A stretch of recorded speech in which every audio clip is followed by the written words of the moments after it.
FM News Express, Balitang Metro. Mapadpad naman tayo sa lungsod ng Alaminos.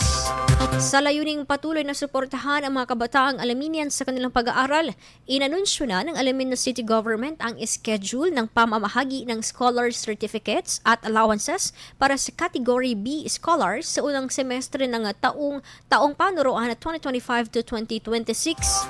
Gaganapin ang aktibidad sa Don Leopoldo Season Convention Center sa November 15 at 16. Ang mga scholar na may apelyedong A hanggang H ay nasahang dadalo sa Sabado, habang ang mga may apelyedong I hanggang Z naman ay sa Linggo.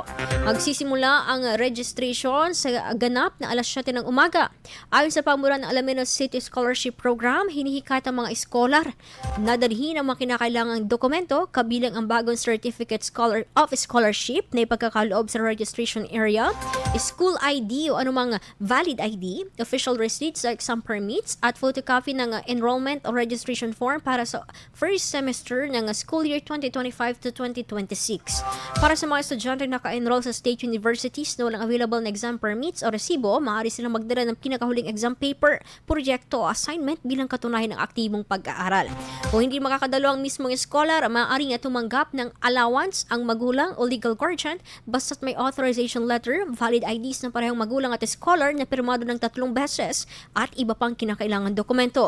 Sa pamamagitan ng programang ito, muling pinagtitibay ng pamalampang lungsod ng Alaminos ang kanilang commitment na suportahan ang edukasyon at pangarap ng bawat kabataang Alaminian. IFM News. IFM News. IFM News.